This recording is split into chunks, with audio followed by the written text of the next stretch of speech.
Right, gang, I should have been vlogging from ages ago, but this is the sitch. Let's mute you and turn you down, darling. This is BBC News. I'm on the phone right now. I was supposed to go to BBC London studios today to go live at 7:30 in the morning. It's now 6:30 to talk about the cost of living crisis, how it's impacting young people, what we expect from our new mayor, because not local elections, but mayoral elections are coming up, for either Sadiq to be reinstated somehow or for a new mayor to come in. So like what would I like to see from the mayor, what are we expecting to see as the youth. Unfortunately this morning my cab just cancelled and said forget that, bruv. He said man's not rolling. I was waiting outside like a donut until I checked the tracking in it, and it wasn't looking good, bruv. So now they're telling me they can book another one, or I can go back inside and do a Zoom call. Is it possible for you to be able to get on public transport? What do you mean by that? We will be able to reimburse you. I just feel like with train, at least we know there's a specific time that you'll get here for. For public transport, I don't even know how I'd end up. I would not get to you by 7:30 by public transport. I'd rather try what the Zoom called. What would I get, like a link? Will you send me a link to my email address as usual? Just make sure that we've got your email address. What's your email address? It is hello@mrprospect.co.uk.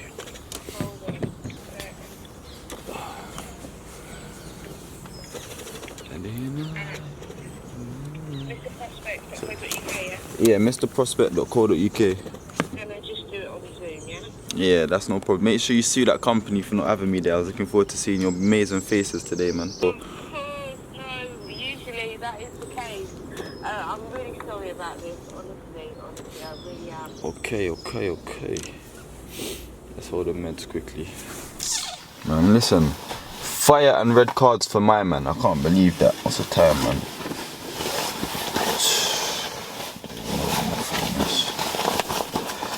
I don't even know the time. It's 6:40 in the morning. I'm up because of you, Mr. Cabman. Why didn't you cancel last night, bro? And just say I'm not doing it last night, and just got me up, all prepping and shit. I thought I was gonna go on big BBC News on TV. I was gonna put some promo for the new T-shirts and that, man. I was about to go live, yeah, in front of millions of viewers and talk about a free promo. That's what I was about to do. He doesn't even understand what he just did. If I see him, I don't know nothing to do with him. He didn't even have no driver details. Arsehole, man. But regardless, fact of the matter is, at 7:30 in the morning, I'm gonna get sent a Zoom link now to my laptop on my phone. Probably still on my laptop. But this is what I'm saying. I've already brought to you a vlog like that on my channel. I've already gone on the news from my bedroom on the channel. I wanted to bring you guys into the broadcasting house. Like, I've been there a few times. It's nice. Lots of cameras, lots of equipment, lots of people, and sometimes lots of opportunities too. I'm not gonna lie. So I wanted to let you not see what the inside of BBC News look like. But Mr. whatever your name is, bruv, I'm gonna name and shame your company though. Whatever you're doing, don't rely on. Hello? Hello there, Zorro. Thank you. Alright, take care. Bye. Oh, she had the clunk phone. That sounded like clunk. But anyway, yeah, so we're going on BBC News to talk about the cost of living crisis, new mayor elections coming up. What do we want to see from our new mayor? How is the cost of living impacting young people, especially in terms of social housing and travel? Bro, I look tired, fam. I look puffy as heck. Just, you get me. I might even fucking do the interview in the car, in the Hopemobile. Might even do the interview in the Hopemobile. You get me? You know about the hit the shoulder roll. I feel like Uzi, I fuck a bitch and do the shoulder roll. Hey, listen. Anyway, we're going to talk about the foolishness that's going on in the UK. That's what we're going to do. Forget even all the sophisticated talk, bro. Right now, the UK is crumbling. MPs and politicians are mumbling. And bare things are just fumbling. And this is what I'm saying, there's a problem because none of it's being addressed, none of it's being fixed. but guys are still getting wages and guys are still getting paid. You understand? That's a problem. It's a problem. It's a problem for P.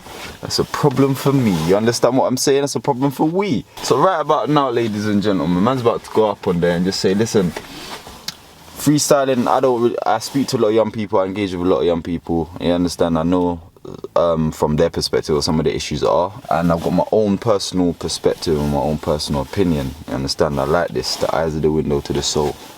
But you get me? You lot of the prospect living family, so you can always get to know me. But what me I tell you right now is, in terms of travel, you have ULEZ, ridiculous right now. You get me? Just stripping guys from the ability of seeing family members and that. Like, we're gonna talk about the world is your oyster, but then man can't even leave the postcode to see their loved ones because man's not got a ULEZ vehicle. How, in a cost of living crisis, are you gonna be able to have enough disposable income to trade in your vehicle or buy a ULEZ compliant vehicle if your vehicle isn't ULEZ compliant? And if you got family in an area that is impacted by ULEZ, how can you go and visit them? You can't. And then what tends to happen? You're neglected, and then poor mental health starts to kick in. And then what tends to happen? Poor decision making. And then what tends to happen? Antisocial behaviour, violence and crime, innit? So at the end of the day, your ULEZ is actually creating crime. Because if man can't go over to see someone that I love and trust, you understand, you can help me with my decision making, I can't even afford to go them sides no more. Because my vehicle's not compliant with your scheme. You get me? You just red carded, man. For what reason, bro? So done that.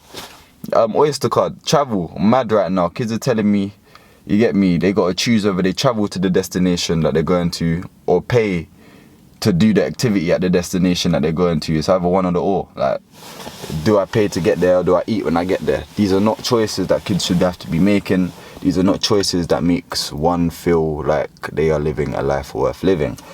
And consequently, young people's actions are not reflecting those of the foxes are outside right now. Is that what they're doing in the morning? Their actions are not basically reflecting those of someone who is living a life worth living and has stuff to lose. Because ultimately, a lot of these young people don't have stuff to lose. And whose fault is that? Mr. Government, Mr. Mayor, is your fault. Because you're making it too hard for things to attain, too hard to start a business, too hard to get a job, too hard to actually have aspirations that you can actually achieve. You get what I'm saying? Especially in terms of housing and social housing, like, your home is your foundation for everything. You get what I'm saying? Like, before you build anything, you lay a foundation. You make sure it's an even surface so that anything that you build up off of it is strong, right? If you don't have a home, if I don't have a home, if a young person, especially a vulnerable young person, doesn't have a home, that means they do not have a foundation, which means that consequently they're not able to build anything up in their life off of anything because they don't have a foundation. They don't have a solid foundation to start it off from. Now, social housing is supposed to counter this by providing affordable, fixed kind of cost social housing for especially vulnerable people and council tenants, so that they're able to kind of start their life, bro. Do you get what I'm saying? They're not higher earners like some of these other guys, like some of you MPs, blah, that ain't doing nothing for your money yet. So we need help. So now you've got this scheme to help us, but then the properties, the state that the properties that the landlords are getting away with leaving these properties in for tenants is horrific. I've seen it. Shout out Kojo. I've seen your work visiting the yards, and some of these yards, it's like if they weren't exposed, absolutely nothing could get done. Do you get what I'm saying? But then people who are exposing the work like Kojo, bro, you ain't getting paid to do that.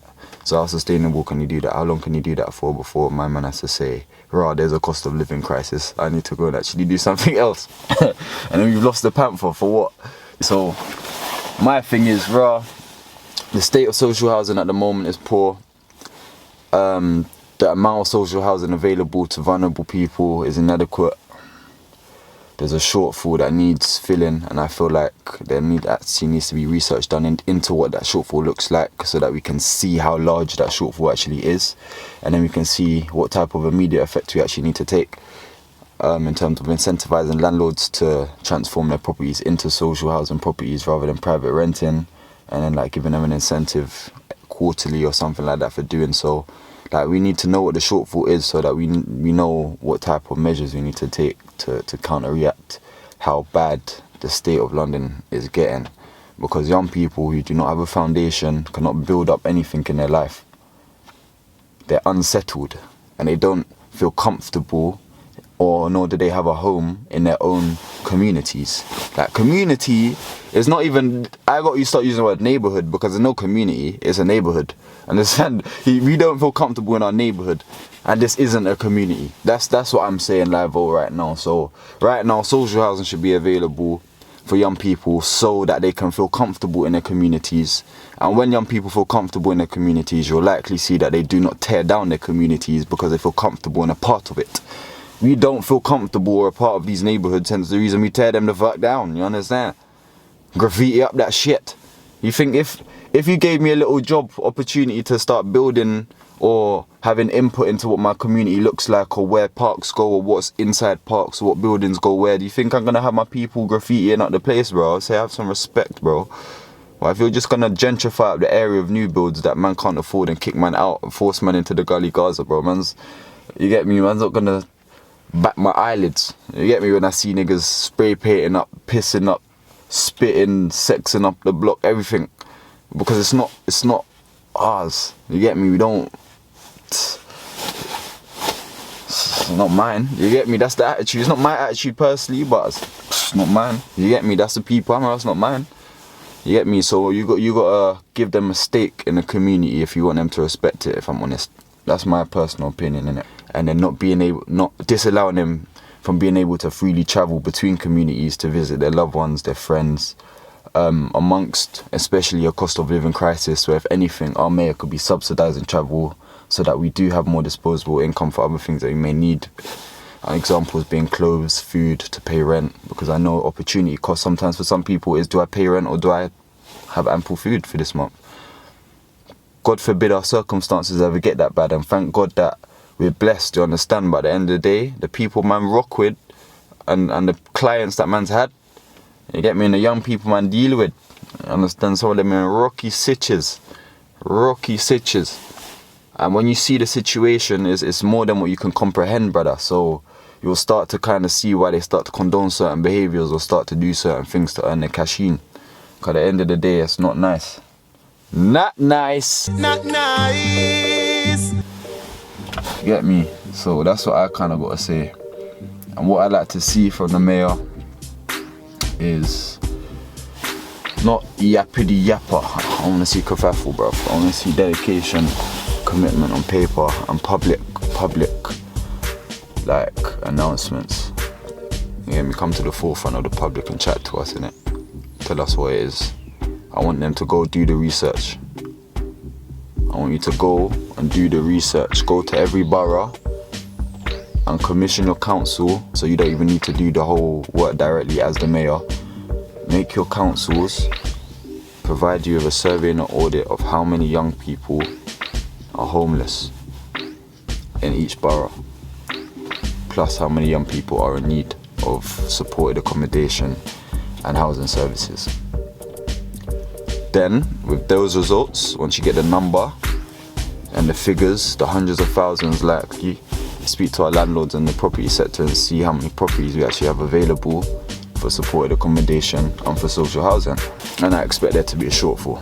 I expect there to be a shortfall of properties readily available for community members compared to the number of community members that are in need of the housing services. Once we see that there is a shortfall and we've got this data, it'll be easier to kind of see how large the shortfall is, and again how immediate we need to take effect and what types of effective measures we need to begin taking to start to reduce the shortfall. I would like to see that from our mayor. That's actionable, tangible steps that we can hold him accountable to and actually be alongside him on the process. It's not us versus them all the time, innit?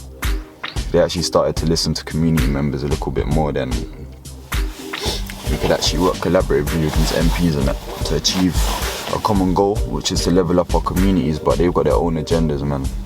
That's the sad thing about it. I had a round table with my Panthers yesterday to consult for this call. It's a time, make sure I don't even miss the call. I've got another like 20 minutes. So what had happened is I spoke to my Panthers and stuff yesterday, And we had a little round table so they could brief me on some of the issues that they're facing, so that when I'm talking, it's not just my perspective, it's more generalized view.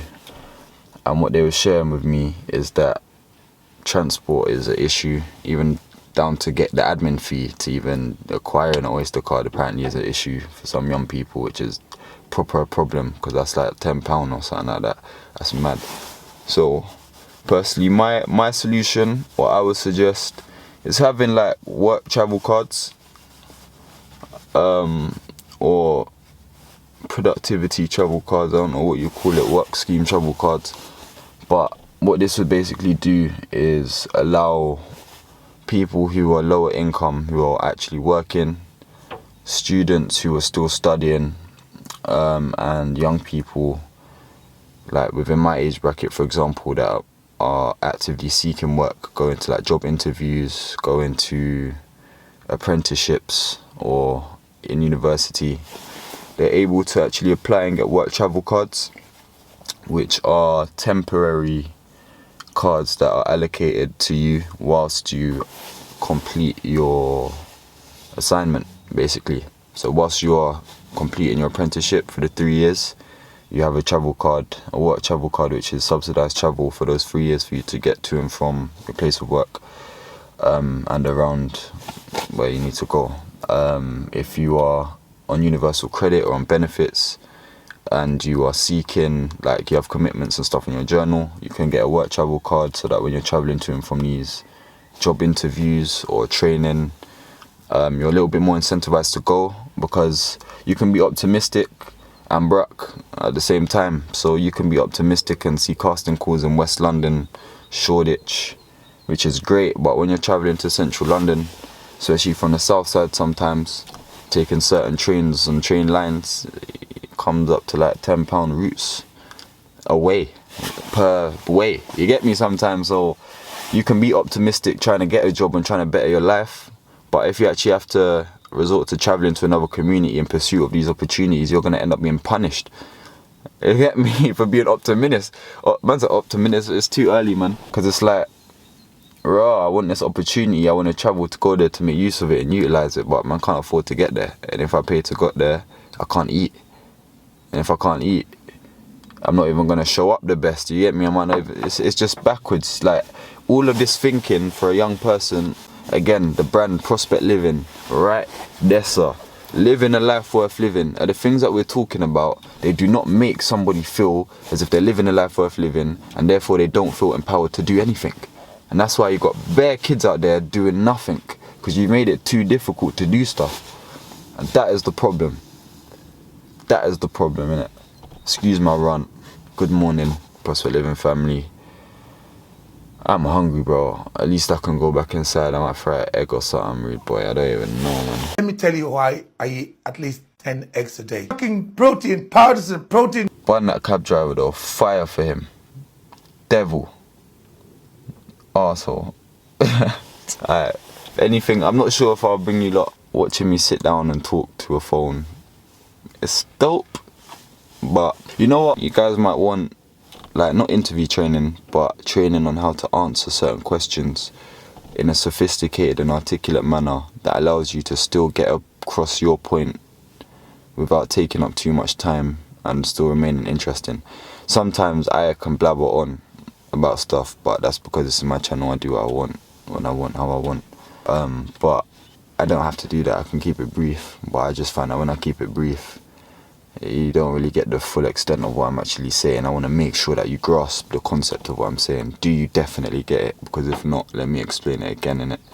So excuse the extended talk sometimes. I just want to make sure that my Panthers on the same frequency. Hence the reason this is the Prospect Frequency channel. We need to be locked in, strong as each other. Let's do it. Let's do it. What am I looking at? Well, they're not gonna see the fit, man. Millions of people are not gonna see the fit, bruv. Nah, bruv. Nah, bruv. He's a saboteur for that. Man's gonna get free promo on BBC News. You ain't never seen nothing like that before. Some real Prospect Living shit. I didn't think that I would be so scared of what's going to happen when I finish work. Right. All I can hope is that my acting career takes off and I get a part in EastEnders, or Steven Spielberg rings me up very shortly. I don't see I'm why- sorry, may I interject? Go ahead, Tyrone. Has any of the candidacies addressed knife crime? Because this is appalling. In our UK's capital at the moment, a lot of the young people that I've worked alongside are on the list of young people that we've fatally lost. And I'm outraged, if I'm honest. I'm disheartened as a frontline out worker in my field and my industry. The lack of funding and the lack of support that our frontline organizations and grassroots organizations have to work with young people. We have a lack of resources completely, and we're seeing the results of this by the losses of our young people increasing in numbers, yet we're not seeing any active solutions coming about yet. Our communities have active solutions ready to be tangibly enforced. So I don't actually understand what's happening in terms of knife crime. I'm not heard enough about it. And if anybody wants to capture the interest from a young person's perspective, they need to be addressing not only youth opportunities and speaking about changing the narrative surrounding knife crime, not addressing just the problems, but talking about what does a positive future for us actually look like, and how can the government support that, but also how are we going to address the violence in our communities and the violence that's impacting young people in our communities? Because I've not heard nothing about that come from any MPs that's actually been actioned in our communities. I'm so glad you raised this, Tyrone. I really am.